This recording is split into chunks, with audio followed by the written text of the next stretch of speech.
This is the S&P 500 one-day reading for October 3rd, 2022. It's currently August 18th, 2022, 8:18 p.m. That's Eastern Time.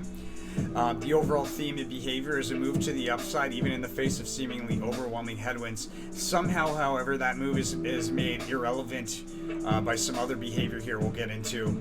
That's why it's nullified. Looks like we had something going on. When I look at the 1 month overview, we had something with Congress that was highlighted probably the night before because the correlations really start. Well, we could have something with Congress towards the end of the day here.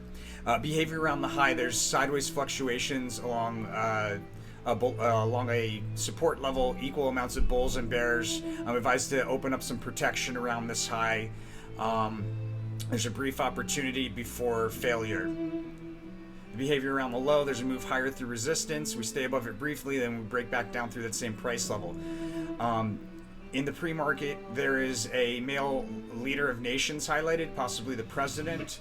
And then right around the open, there's some erratic behavior back and forth through the same price level. In the midst of that erratic behavior, we revisit a crest that was recently a past opportunity. And then there's a U-shaped dip in the first half hour or so, we should say.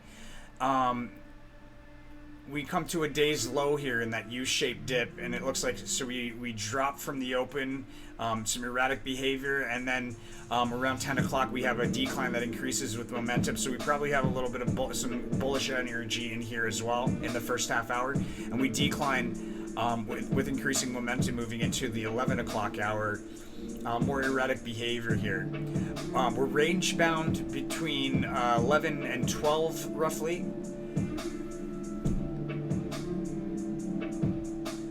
And then we have multiple failed attempts to break through key resistance, followed by a decline through multiple support levels on a one-day chart. Looks like that more erratic behavior going on here. We revisit a crest that was a past opportunity there as well. We revisit a crest that was a past opportunity here between 10 and 11, and so between 1 and 2 as well. And then between 2 and 3, there's a notable, looks like a notable drop. Matter of fact, it may not be a notable drop, but we attempt to establish support. It's possibly a move to the upside, actually. Yeah, it looks like a move to the upside. We attempt to establish support here between 2 and 3, possibly even into the last hour, but there's a failed attempt to break to create that support, and we turn around and we decline through key support level on a one-day chart. And there's a decline either in the last hour or right around the close or in the post-market there. In the post-market, we actually revisit a support level that was recently a past opportunity in the midst of some sideways rotation with a sharp dip in that period of sideways rotation.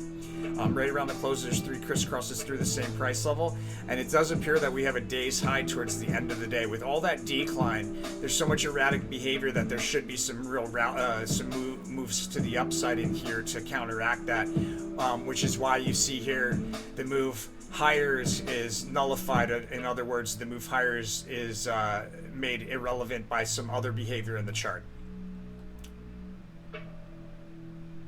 Sneak preview for the following day. There's a decline that in a period of volatility with a sharp dip in there, and in the midst of that decline, there's an opportunity to open up a long position. Looks like probably on a multi-day chart. That's the S&P 500 for. Another thing also is that this ruin here is saying to me that even though we want to buy protection here, there's likely more upside.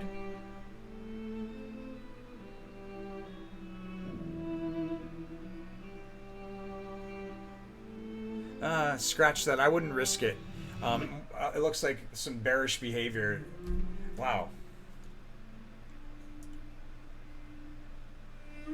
Yeah, I would say actually there's probably some gaps up here because it looks like the price overall goes up over the first week. The price of S&P goes up over the first week, it looks like, but these are all bearish cards, so a lot of back and forth going on in here, and that's what this 5 of Cups is. That's what the 6 of Cups is. The 4 of Cups as well. The Moon can really be some sideways, some bearish price swings, but it's also a notable drop. So there's bearish energies in the midst of this move higher. Probably some gaps down in the mid, or probably some gaps up. Excuse me, as we have this bearish behavior. That's the S&P 500, guys, for October 3rd, 2022. Let me know what you think by hitting that like button. Don't forget to subscribe, my friends. It does a lot of help for our channel.